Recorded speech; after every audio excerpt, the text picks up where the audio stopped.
بسم اللہ الرحمن الرحیم۔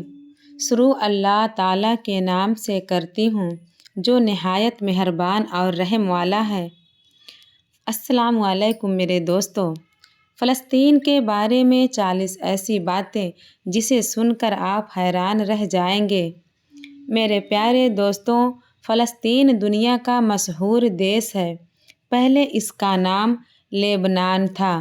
اس پر اسرائیل حکومت تھی۔ اسرائیل حکومت سے پہلے انگریزوں کا قبضہ تھا۔ مکہ کی مرمت سے پہلے مسلمان فلسطین میں موجود مسجد اقصی کی طرف ہی منہ کر کے نماز پڑھا کرتے تھے۔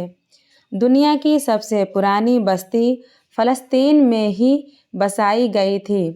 اسلام کے اکثر نبی اور پیغمبر فلسطین کے رہنے والے تھے۔ اس دیش کو نبیوں کا دیش بھی کہا جاتا ہے۔ یہاں پر موجود مسجد اقصی سے ہی حضرت محمد صلی اللہ علیہ وسلم نے معراج کا سفر طے کیا تھا۔ اسلامی تاریخ میں فلسطین کو دوسرے خلیفہ حضرت عمر رضی اللہ تعالی عنہ نے فتح کیا تھا، جس کے بعد یہ سینکڑوں سالوں تک اسلامی حکومت کا حصہ رہا۔ ترکی کے خلافت عثمانیہ نے فلسطین میں 400 سالوں تک حکومت کی۔ فلسطین میں موجود لوگوں کی تعداد 45 لاکھ کے قریب ہے، جن میں سے ایک بڑی آبادی ویسٹ بینک کی طرف آتی ہے۔ 1920 والے فلسطین کا صرف 12% حصہ ہی اب مسلمانوں کے پاس بچا ہے، اور شاید وہ بھی آج کل کی اسرائیلی جنگوں کے بعد فلسطینیوں کے ہاتھ سے نکل جائے۔ دوستو، مسجد اقصی پر بنا گنبد اسلامی دنیا میں بنا سب سے پہلا گنبد تھا۔ اس سے پہلے کسی بھی مسجد میں گنبد نہیں بنایا گیا۔ اس کی بنیاد خلیفہ عبد الملک مروان نے 692 عیسوی میں رکھی تھی، جس کے بعد اسے ہر مسجد میں استعمال کیا جانے لگا۔ مسجد اقصی پر بنے اس گنبد کو ڈوم آف دی راک کے نام سے جانا جاتا ہے۔ مسجد اقصی 35 ایکڑ میں بنی ہوئی ہے اور اس کے اندر کئی مسجدیں اور لائبریری ہیں۔ فلسطین میں آج بھی اسلامی وقف سسٹم زندہ ہے، جس سے سرکار کو مدد ملتی ہے۔ مسجد اقصی اسی وقف میں سسٹم کا حصہ ہے۔ دوستو، آج بھی فلسطین کے 45% حصے پر زیتون کی کھیتی کی جاتی ہے۔ فلسطین آج بھی زیتون پیدا کرنے والے 10 بڑے دیشوں میں سے ایک ہے۔ اسرائیل کے لگاتار حملہ کیے جانے کی وجہ سے فلسطین میں ہر سال کروڑوں روپے کا نقصان ہوتا ہے، لیکن ان سب کے باوجود وہاں آج بھی بڑے پیمانے پر کپڑوں کا کاروبار چلتا ہے۔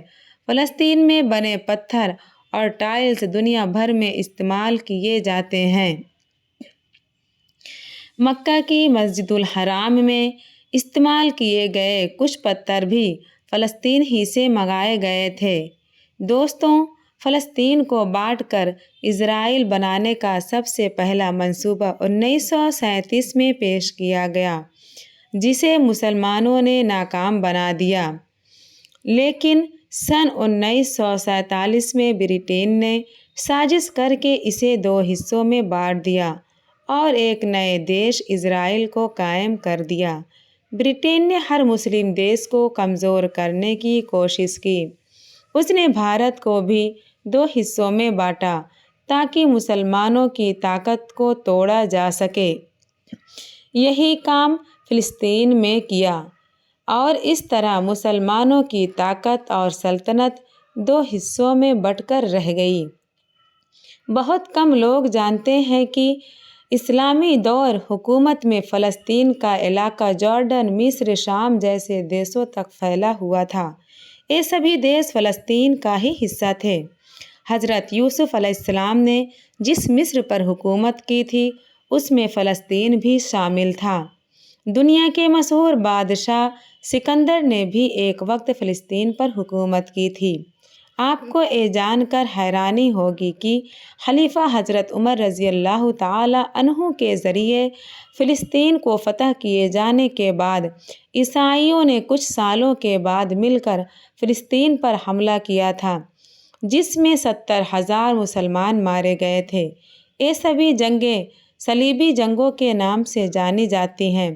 10ویں صدی میں ہوئی صلیبی جنگوں کے نتیجے میں فلسطین اور مسجد اقصی پر یہودیوں نے قبضہ کر لیا، لیکن سن 1187 عیسوی میں صلاح الدین ایوبی رحمۃ اللہ علیہ نے عیسائیوں کو ہرا کر ایک بار پھر مسجد اقصی کو آزاد کروا لیا۔ دوستوں، خلافت عثمانیہ نے فلسطین پر 400 سال حکومت کی۔ فلسطین اور مسجد اقصی 1920 تک خلافت عثمانیہ کے قبضے میں رہا، لیکن 1920 میں برٹین نے اس پر قبضہ کر لیا۔ جب ہٹلر نے یہودیوں کو چن چن کر مارنا شروع کیا، تب یہودی برٹین اور دوسرے عیسائی ملکوں کی طرف بھاگے، لیکن انہوں نے یہودیوں کو اپنے دیش میں گھسنے تک نہیں دیا۔ ایسے وقت میں فلسطین کے مسلمانوں نے انہیں رہنے کے لیے جگہ دی، لیکن بعد میں مسلمانوں کو یہی مدد مہنگی پڑ گئی اور یہودی برٹین کی مدد سے فلسطین میں اپنا الگ دیش بنانے کی کوشش میں لگ گئے۔ برٹین نے 1947 میں فلسطین کو 2 حصوں میں بانٹ دیا اور ایک نئے دیش اسرائیل کو قائم کر دیا۔ دوستوں، یہودی پورے فلسطین پر قبضہ کر کے گریٹر اسرائیل کو قائم کرنا چاہتے ہیں۔ ان کا مقصد مسجد اقصی کو گرا کر ہیکل سلیمانی کی تعمیر کرنا ہے۔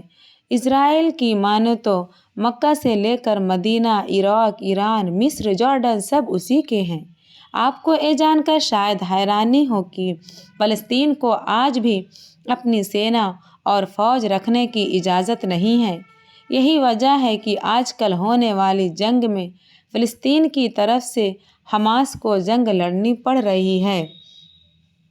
حماس کا ہیڈ کوارٹر غزہ پٹی میں ہے اور وہیں سے وہ اپنے ذریعے بنائی گئی میزائل اور راکٹ کی مدد سے اسرائیل کا مقابلہ کرتا ہے۔ پچھلے دنوں حماس نے جس طرح سے اسرائیل کو شکست دی، اس سے اسرائیل کے ہوش اڑ گئے ہیں۔ آج بھی دنیا کے اکثر دیش فلسطین کا ساتھ دیتے ہیں۔ اگر آپ فلسطین کا ساتھ دیتے ہیں تو اس ویڈیو کو لائک اور سبسکرائب کیجیے۔ ایسی ویڈیو کو دیکھنے کے لیے ہمارے چینل پر بنے رہیں۔ ملتے ہیں ایک نئی ویڈیو کے ساتھ۔ السلام علیکم۔